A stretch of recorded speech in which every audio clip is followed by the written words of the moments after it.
All right, fine people. Well, I'm back. I've got some agua. We are going to get underway and get to this thing. Welcome in Kevin as well, Mr. Tomlinson's class. So nice to have you guys here.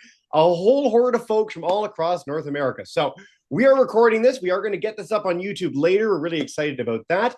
And a big welcome from me at Exploring by the Seat of Your Pants and our friends at Reach the World as well. This has been a fantastic collaborative program to bring you some epic programs, stories, adventures from the South Pole. Not every day, even as our organization, do we get the chance to go to such a remote and amazing place, especially on an expedition for such cool science. So, for those of you who've seen our programs in the past, fantastic. Sarah's been able to take us outside at the South Pole, which is just something I never thought I'd get to say. So thrilling. And thank you all for joining us on Zoom. I know it's a little unusual for us here, but we wanted to make sure as a final broadcast in this series that we had the best possible connection. And at the South Pole, Zoom is prioritized. So that's what we're doing today.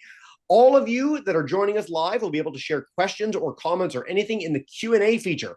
I don't know why this is. I'm actually not very good with tech, ironically enough. So the Q&A is your place to share everything. I'll pass along your queries to Sarah in 20 minutes or so when we dive in with that. But lots of opportunity for interaction throughout the broadcast, I promise.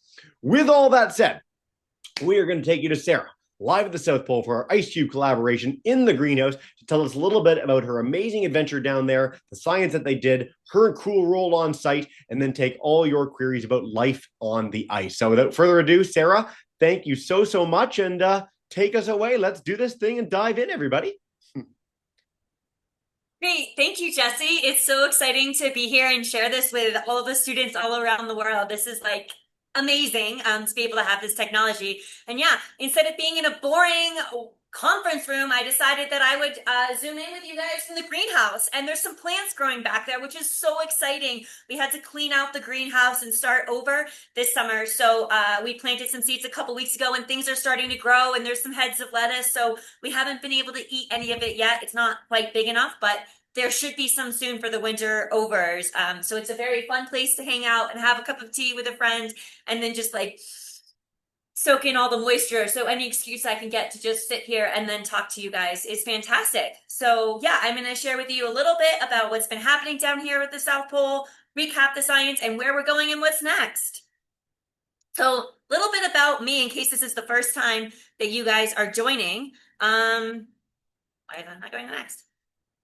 Okay, right, me. Who am I? Oh my gosh, I am Sarah, and I am at the South Pole, and I am doing safety and science for the Ice Cube Neutrino Observatory. Me? I like to do lots of things. As I said, I like to drink cups of tea and garden. I like to horseback ride and ice climb and rock climb. I'm an EMT and I've worked as a ranger. And did you know I was a school teacher for 6 years too? Yeah, I also have done that. And I've worked as an expedition guide and I'm an Explorers Club member. So that's just a little bit about me. I have a lot of different things that I am super passionate about, but one of those is educating kids about the polar regions and the amazing science that can happen here. I love to make snowmen, which works out pretty well since I live on an icy continent. And I realized that it wasn't just something that I've been doing since I was little. I never outgrew that habit, and I still like making snowmen. But unlike when I was a little girl, I do wear gloves when I go outside now. Okay, where did I leave you off last? We were on hole number 5. Oh my gosh. Every single day down here feels like a year. So that seems like ages ago, the amount of things that happened. So I got to catch you guys up. So science at the bottom of the world. That's what we're doing. Hole number 5 is with the Ice Cube Neutrino Observatory. And I'm here at the Amundsen Scott South Pole Station, which is part of the United States Antarctic Program funded by the National Science Foundation.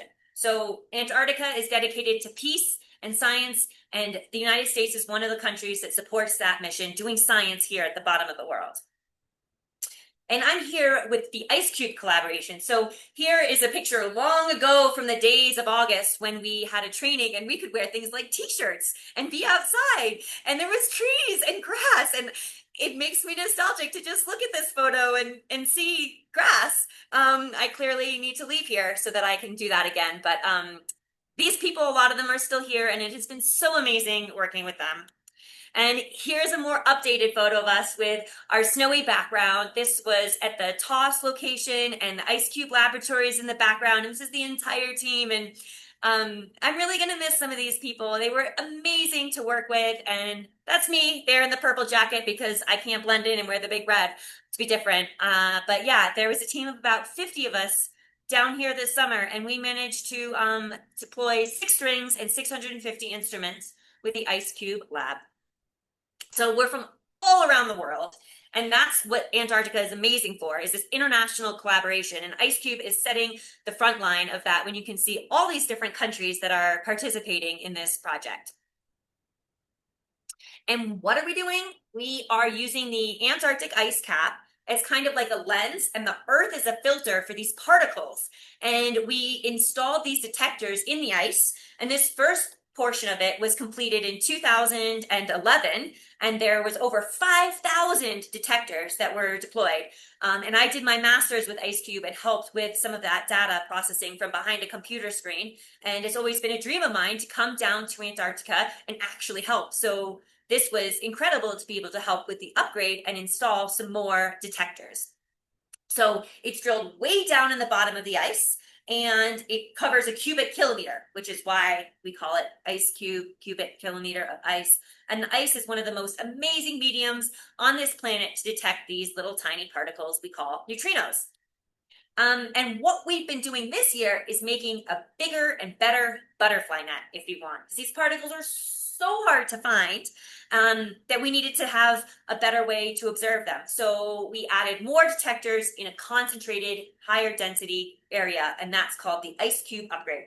And no, the Eiffel Tower is not actually in the bottom of Antarctica. It just gives you some idea of how massive this project really is.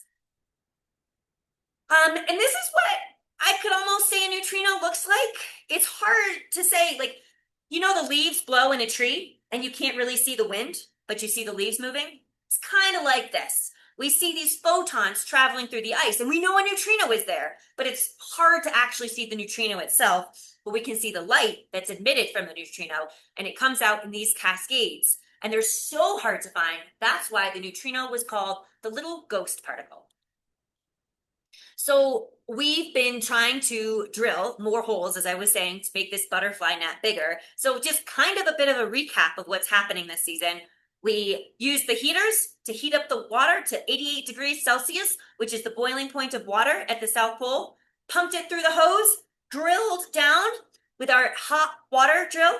We went 2,400 meters into the ice, a mile and a half. And then we installed these detectors. So we had a bunch of different kinds of detectors. Here's an MDOM, and a team of people would attach them to a cable and lower it into the hole. And we had 54 hours to get it done before the whole thing froze up forever. So that's why we had to test our detectors a lot to make sure that they were working. And after string 5, remember, this is where I left you. We've gotten so much support from so many people on station, none less than the galley. And they made us a cake to celebrate getting hole 5 in. So that was really fun. And they put our slogan on there that that's a whole lot of science or a whole lot of drilling. So the whole station was celebrating with us when we got string 5 in. And we've had a really successful season. Hole 5 was our goal, as that's what we needed to be doing science. And we went even further than that. We got 6 holes in the ice. So I like to say it was a successful season. And we deployed all these different types of detectors in there that can see different parts of the ice, different properties of it. And it's kind of like, you know, anybody wear glasses out there? And that allows you to see a little bit clearer. We have upgraded our detectors, so not only are we able to improve data going forward, but it's like we put a pair of glasses on the data from the past, so we can use that data better than we could before, because we'll have better understanding of how the ice is situated down there and how the light propagates through it. So we deployed all these different detectors, 650 of them, into the ice to help us understand how the ice is situated and how the light propagates. So really cool science we were able to do. And it's amazing to think about what's happened. But yeah, I've been here and you've been here. Like, thinking about how I've been able to share this with you guys, and it's been an amazing experience for me. Like, one of the highlights of my career. And I was able to take you guys there and show you the drill head and take you outside in Antarctica and share this whole entire journey. And that has been so special. And I'm really glad that we could both do this together.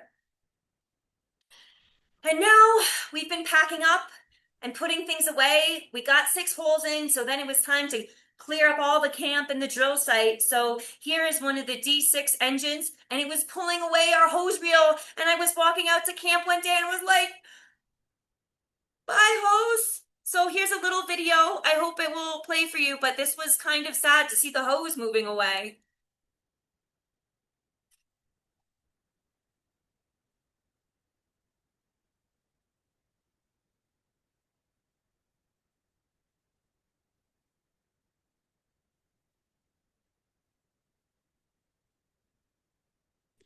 I like our freeze frame video from the South Pole. The bandwidth has been so good, Sarah. This is a little choppy, but it's so Yeah. fun. It's so fun Oh, just the same to see it. Oh, good. I'm glad you guys were able to see that and see what it's like to be outside and walking out to camp. But yeah, there goes the D6 engine shaking away the hose reel. So that's out at the end of the world now and tucked away for a long winter slumber. But we've had to pack up and clean a lot of things and tidy them up. And here's some more pictures of it. So do you remember this photo? I showed it on a previous slide. This is the mech where we would hang out and we would have coffee and tea and our morning meetings. We would warm up. We would have lunch and dinner out there. It was kind of the hub of camp, and we had to pack it up. And this is what it looks like now. We had collapsed down the sides of the buildings, put all the tables and chairs in the middle, took everything out. All the snacks had to go, and cranked up the side of the building, and it just folded. And now it's just a mill van, and it was like the heart of camp, and we had to put it away. But that's what happens when you're done drilling. And remember, I'm here doing safety, so that's my safety closet. I put back all the helmets, all the fall protection gear, all the hearing protection, everything that we needed, the eye wash bottles, the first aid kits. That's the stuff that I was responsible for all season. It's inventoried, tucked away in the closet, and sealed up so that we can use it again in another day. But all those things have been put to bed and tidied up. All the buildings are being pulled away, and camp is being broken down because none of it was a permanent structure. It was all meant to be there for this season, and then was supposed to go back out to the end of the world where we store things outside. Right? You can't have as much. We wanted to minimize as much of an impact as we could in Antarctica, and so we couldn't leave those buildings there forever. But that's what we've been very busy doing.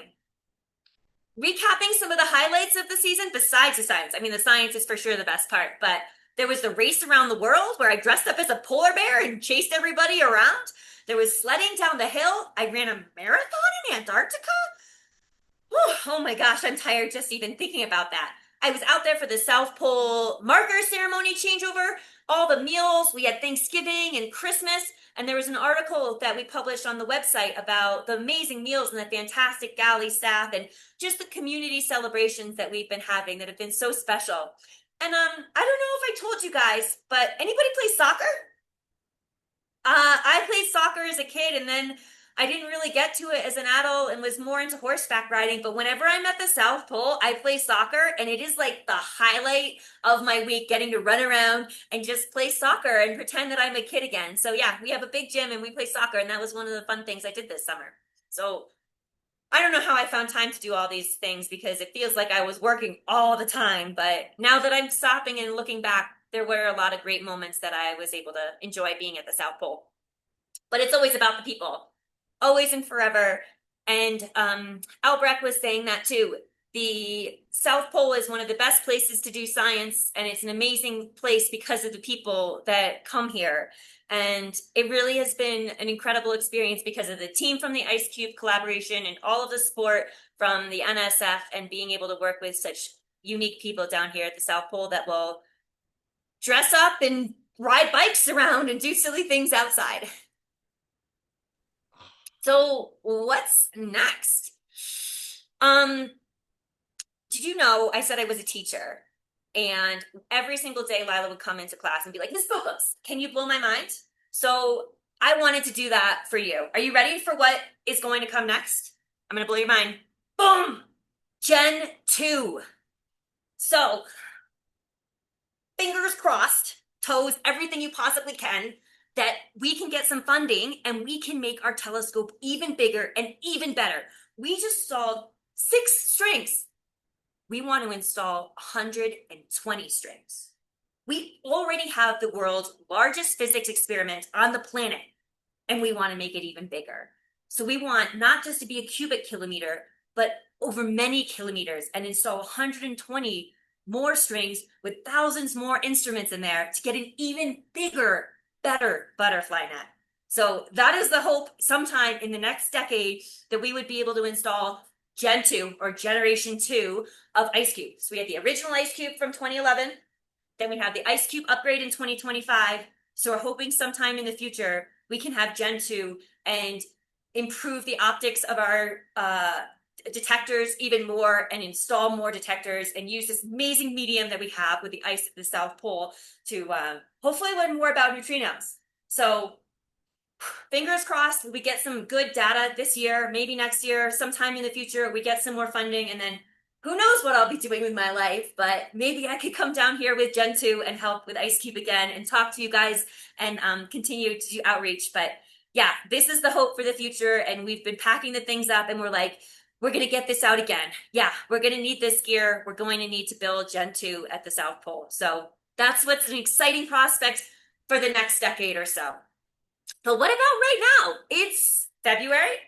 The station's trying to close. The sun's getting a little bit lower in the sky. That means it's time for winter.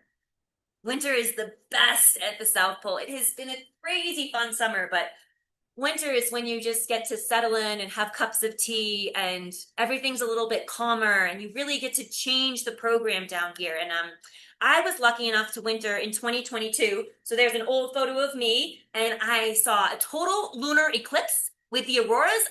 Oh my God. And it was a Monday afternoon at work. It's incredible to be able to winter, and I'm so excited for Camille and Alicia, the Ice Cube winterovers, to be able to spend the winter down here at the South Pole, and they'll be in charge of the Ice Cube lab, just 2. We had 54 people down here this summer, and there will be 2 people that are looking after the computers and the servers and making sure that it's going okay, and that all the detectors that we installed, they'll be working with people who are up north and Madison and commissioning, which is like making sure that the detectors are talking and the telescope's all working and everything's all good. But the Kemi and Alicia will be able to winter over for Ice Cube, and they'll get to experience the auroras, the midwinter dinner, all the fun traditions that happen over winter. So the last plane is going to leave in like a week. Cross everything for that one too. And then there won't be a plane until late October. So they'll be locked down here at the South Pole for 10 months. And it sounds like there's going to be 47 other people with them. So station population is like 150, 60 right now. And it's going to go down dramatically. And those people will get to winter over at the South Pole. Pretty incredible stuff. When I wintered in 22, I was the 1,636th person on the face of this planet to do it, and the 255th woman and the 27th Kiwi. So there's not many people that have it, and it really is an incredible, incredible privilege to be able to winter at the South Pole. More people have climbed Mount Everest than they have wintered down here. So it's pretty special, and I'm excited that Alicia and Kemi get to do that for Ice Cube. Pretty awesome stuff. So here, that's all that I pretty much had for you today. So I'm open to questions, but yeah, I'm Sarah. I was at the South Pole for the entire summer, and I was working with the Ice Cube upgrade, doing safety and outreach with you, and that's what I have. I always love to leave it with this quote. Aspley Cherry Gerard is my favorite author from The Worst Journey in the World. And exploration is the physical expression of the intellectual passion. So get out there and turn over rocks and get to the South Pole. Or if the South Pole's not your jam, then maybe you just need to climb a mountain or go to the Mariana Trench or dive into a book, because there's so many places on this planet to explore, and all you need is that passion and curiosity and action. Ah, Sarah, so much fun. And a great book, by the way. I wish I grabbed it in advance of this broadcast. I have that downstairs. It's one of the better adventure stories of all time. Can't encourage you to check it out enough, especially if you're like grade 8 and above. It's a bit of an older read, but a lot of fun. If you want to come out of screen share so we can see you again more closely and maybe see the greenhouse behind you as well, that would be awesome. We are going to dive in with our Q&A in just a minute, so I will encourage our classes. Yes. Put things in the Q&A, and I should be able to, as per our hostess extraordinaire Ellen's note, bring in groups to actually talk on camera. So if you'd like to talk on camera in the Q&A, you can also just say to me, hey, we want to go live, and we'll talk to you that way. But first, we'll begin with some questions, and then you can show us a little bit more about the greenhouse. Miss Baldridge's class has a really neat one. So St. John's School wants to know if you have your appendix removed before living in the South Pole. Like, this is a thing that if it goes wrong, can go very wrong when you're down there. It's a really neat question. Nothing ever like it. So what's the appendix deal, Sarah? That's a very good detailed question. And I still have my appendix. I did not have to get it out.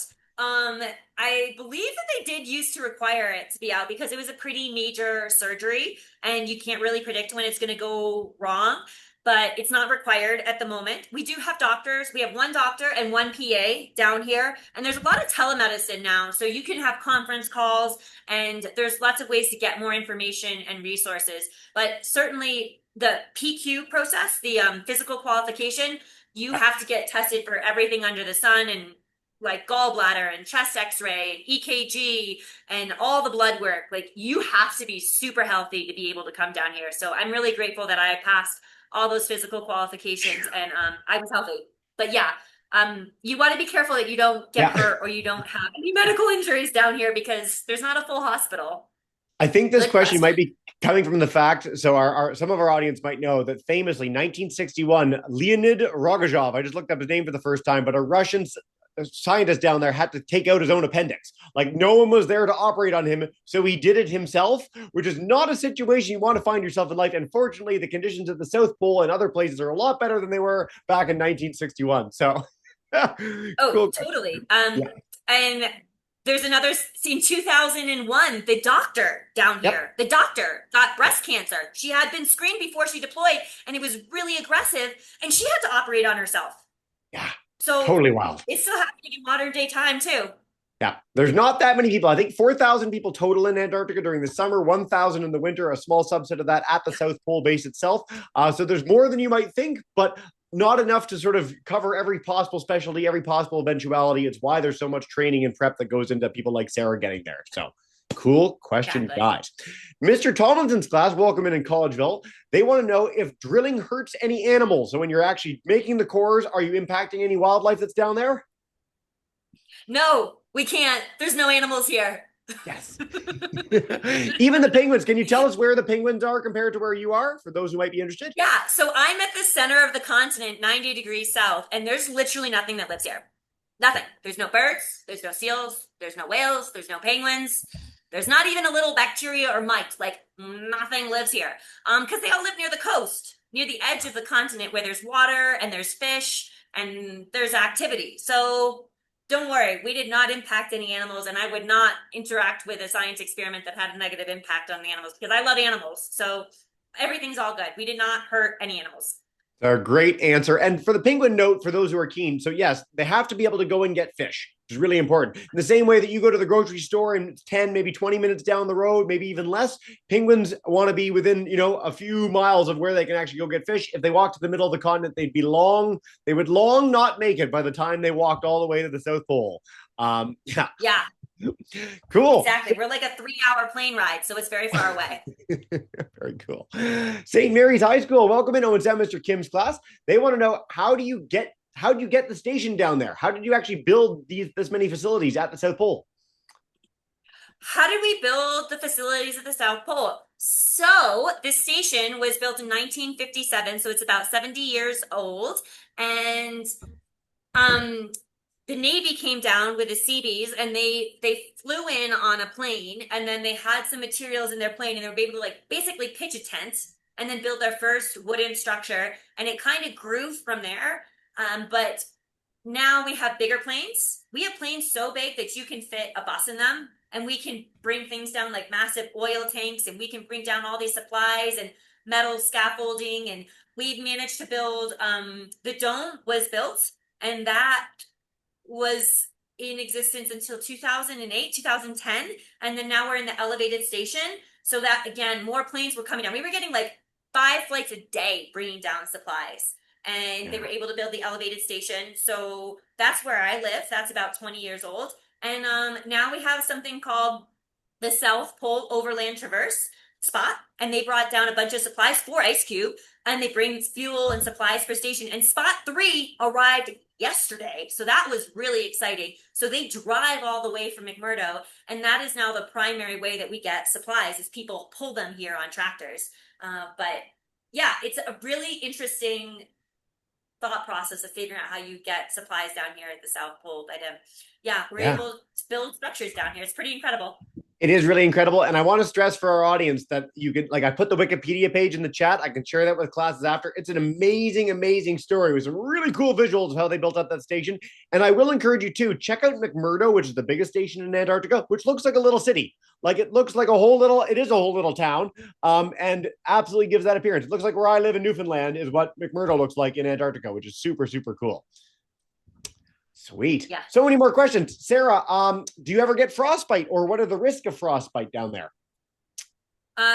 You certainly can get frostbite. The temperatures are dropping a little bit. It was like minus 30 Celsius, and now we're at like minus 40 Celsius with some wind chill and minus 55. So it's getting a little bit chillier. You have to cover up. But if you're sensible about it and you don't expose anything, you'll be fine. Like when I wintered, I went outside and it was minus 70 Celsius or minus 100 Fahrenheit. And you just cover everything up and you're okay. And you keep moving. You have hand warmers and toe warmers, and you're usually not outside for more than an hour. But you can go outside and not get frostbite. You just have to be sensible about it. Yeah. I love these questions coming in, and I anytime we get to talk about the superlatives of Antarctica, how cold it is, how windy it is, how tall it is, all these things are super, super cool. It's an amazing, amazing place on this planet. I hope everyone gets the chance to go in their lives. Ms. Boulder in this class wants to know if you've been to the coast to see those animals. We talked about penguins, and we've inspired the masses. Any penguins in your life or other things?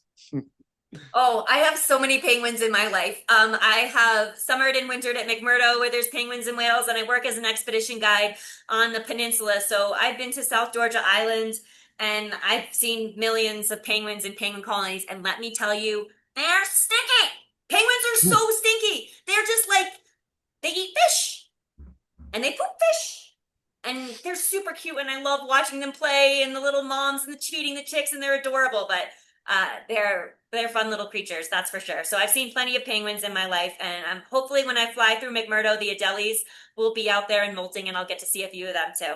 Fingers crossed. The Adelies are my favorite. As much as the emperor penguins are very cool and large and much bigger than people expect them to be, the Adelies are really cute, and there's a lot more of them. So spectacular creature.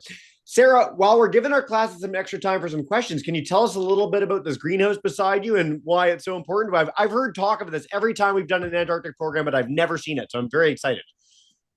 Okay. Can I take you guys a little bit closer to the greenhouse? But this was started as a space experiment, actually, because they wanted to see what it would be like to be able to grow plants in outer space. And they thought, South Pole is the closest thing. And what's really neat about this greenhouse is there's no dirt. It's completely hydroponic, which means it's just based off of water. And that's necessary because the Antarctic Treaty says no dirt or soil can come to the South Pole. So we have really strict biosecurity rules to make sure that that doesn't happen. So there's no dirt in there. These plants are running all off of water and these little trays. And there we pump a little bit of extra carbon dioxide in there, and the UV lights go on. And it's a magical green, humid space.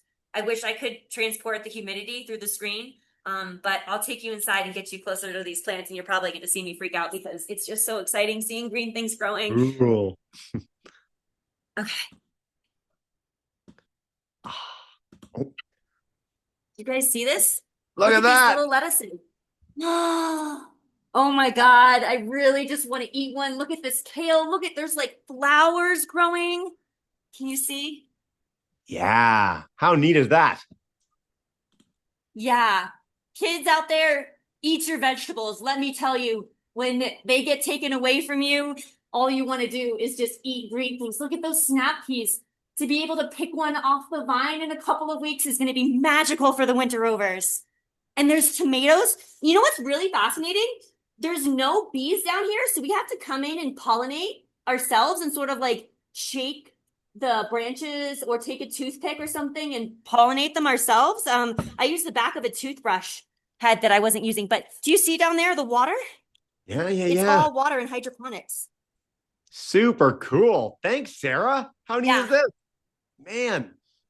All So right. this is the South Pole greenhouse, and it's very lovely and humid, and yeah, it's an incredible little spot and a real joy and perk for the winter overs to be able to have something. Um, it's really interesting. We have had on a lot of Antarctic folks, a lot of people that have been on remote research expeditions, and a lot of people that have been to space. And universally, the thing they most miss is green. Like they want to be around plants, which is just fascinating. So anytime they can put plants in places like that, it tends to be one of the first things that people love to gravitate towards. There's a huge greenhouse at McMurdo Station in Antarctica too. So some really, really cool stuff. All right. Mr. Tomlinson's class wants to know, how do time zones work in Antarctica? How do time zones work? So for the ease of logistics, the South Pole Station is operating out of the New Zealand time zone because the planes fly from Christchurch to McMurdo to South Pole. So that's quite convenient that it's the same time zone as New Zealand because I'm half Kiwi, so I have family there to talk to. But interestingly enough, the ALE, the Antarctic Logistics Expedition Camp, is right outside our doorstep, and they operate on Chile time. So we can't always go over and visit them because they could be sleeping or it's the morning. It's like a weird thing that they're like 5 feet away and 8 hours different. So every time zone converges at the South Pole. So you kind of just pick. I mean, time doesn't really matter here, anyways. It's just sort of like a facade. There's one day and one night. Yep. But for logistics, we operate out of the New Zealand time zone at the Amundsen Scott South Pole Station. Really interesting. And so for our audience's sake, just to clarify this, because time doesn't matter, but we're of course used to like a day and a night up here. And I'm in Newfoundland where it's darker really early now in the winter and it's light to like 11 o'clock in the summer. What's it like during the summer and winter down there? Why does time not matter? Yeah, the sun is about to set on March 21st and it'll come up September 21st. So that whole entire time is just going around and around. And remember, the seasons are switched, right? You in Newfoundland are in winter right now, and we're in summertime. So our solstices are the opposite. So the sun's always up, which makes it kind of hard to sleep sometimes, but it's always just orbiting around and around and around, especially right here at 90 South. If you go to the coast, it goes up and down a little bit, but you still have months with the sun not coming up or not setting. So it's really bizarre to see what happens. And the opposite happens up in the Arctic too. You can have that midnight sun where it's up in the middle of the night. So, I mean, if you want to get into the physics of it, time is an invention in the best of places and times, but it really feels true down here at the South Pole. Super cool. Thank you, Sarah. I always love when we get to highlight that for the poles, either north or south. It's really, really neat stuff. Guys, we've got 10 more minutes for extra questions, so lots of opportunity. A quick one from me. If you had the chance to go back to Antarctica, you would just go back constantly. There's nothing that would keep you from going back there. I love Antarctica, to be clear. And I hope I'm not done with it. I'm going up to the Arctic in May. I don't know when I'm going to come back here. It depends on jobs and funding and science. But so I don't really foresee where I wouldn't apply for jobs to work down here. But I'm feeling like I need some trees and green and seeing my friends and family right now. So maybe I'll take a break for a year, but it's always some place I will carry with me, even if I'm not here. Super cool. Good for you. If someone wanted to be you, what would you recommend they do? We've got kids in high school today. They wanted to go on the path of getting jobs in Antarctica, doing cool stuff. What's your guide plan for them? Oh God, I don't even know. I didn't know that this was going to happen. And I feel like it was such a convoluted thing. And I was always like, I really want to take this glaciology class, or I really want to learn how to be an EMT so I can help people. And like, what can I do to get more skills? And I'm really curious about this. And I can't teach myself this. So I want to go to school so I can learn more about it. Um, did I think this was going to happen when I was your age sitting in school and I was like, I want to study physics? I struggled with physics. I really loved it, but it was hard. I felt like I had to study twice as hard as my classmates to do half as well. And I didn't always pass all my classes, but I took them again and then I passed them. So I just kept working at it. And I had some really great teachers and mentors that worked with me. And I was just like, I like doing this. I want to keep doing this. And sometimes there was like pathways that got closed, but I wouldn't give up and I'd find another way to get where I wanted to go. So I didn't necessarily have this clearly planned out. I didn't always know what I was doing, and I still don't always know what but I just do what I love and I figure it out as I go. And the things that I'm passionate about, I keep learning about them and gaining more skills. So if you don't know what you want to do, it's okay. What a beautiful message. I will say, like on the Exploring by the Seat of Your Pants front, we get to work with a lot of really, really cool people like Sarah. And so many people have this experience where it's not something they knew what they wanted to do when they were four. They struggled, they challenged, they had multiple different career opportunities, and they ended up doing something that they found something later in life that they absolutely loved, and it changed their whole perspective on the world. So anytime we get to feature stories like yours, it's really special for me. So thank you very, very much for highlighting some of that. And I hope our kids will take note. We've got very on the nose question. What's one word to describe your experience at the South Pole? A one word answer. No pressure. Extreme. Extreme. Do tell. Tell me Yep. more. Yeah, extreme is my good one word answer. It's I've had some of the most amazing moments of my life down here, and I've also had some of the most incredibly hardest moments of my life down here. And it's just kind of what this place does. It's polar opposites, and I wouldn't change it for the world. I've loved it down here, but boring doesn't really cut it. Fun, sometimes it's fun. Sometimes it's really, really fun. Hard, exhausting, um, fulfilling. So all of that sort of just gets summed up with extreme. You get some of the high highs and the low lows, and I've got a lot of great friends after working in this program, and I love it down here, but it's definitely come with some major sacrifices too. Yep. That's a beautiful and nuanced answer, Sarah. Thank you very much for that. I want to stress too, as we near the end of the broadcast, for people that are keen to find out more, Ice Cube is an amazing website. I have put that in the chat. I can share it with all our registered classes. And then the Reach the World page that's been featuring you from the get-go is incredible. So if you want to see blogs from Sarah, pictures, videos, stories, way more than one broadcast could possibly have, we're going to make sure you have that so you can check along with Sarah's expedition. And if you're keen on more, you can always email us. We'll get questions to Sarah and keep the learning going. Before we wrap up today, is there any final message about all this you want to leave us with? Like, this has been so much fun. It's been so thrilling having you for so long. So, yeah. I do have another video that I could show you of something fun outside, or we could go outside again.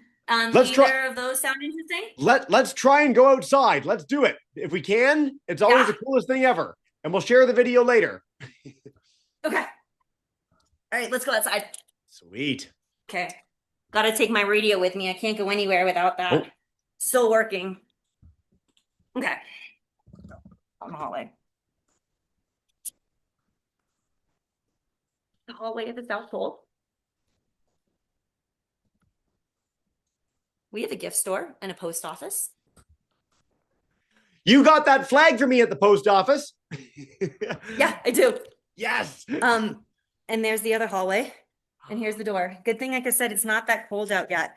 It's like minus 40 Celsius, so I can go outside in my long sleeve shirt for a couple minutes and I'll be okay.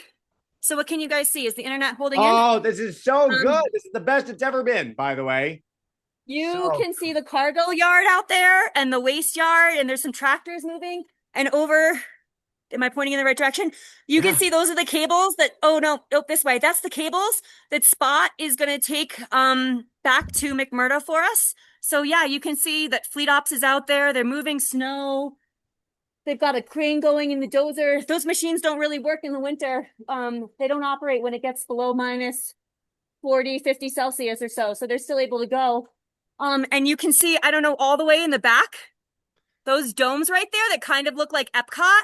That's where the discs are for the communication. So that's one of the ways that I'm able to talk to you and how I'm able to make phone calls. So that's where the SATCOM engineers work out of, and they're able to do the communications.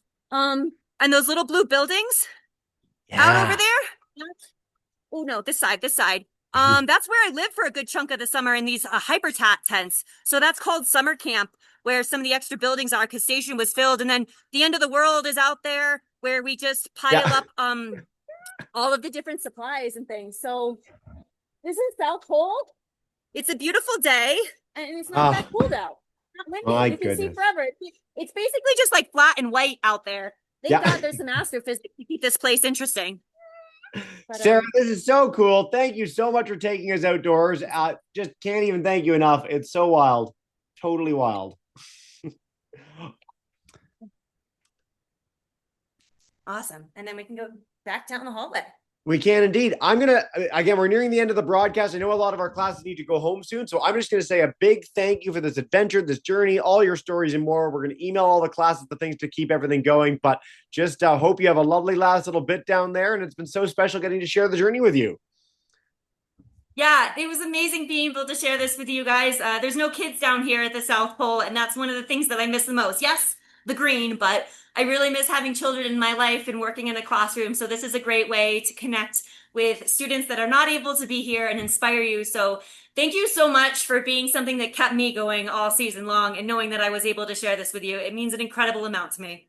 Well, for our kids at home, I know you're not on camera, but if you want to join me in screaming and yelling and saying a big farewell to Sarah, thank you so much, everyone. Have a wonderful day. We'll see you all soon. And catch you next time, Sarah. Have a wonderful, wonderful last little bit down there.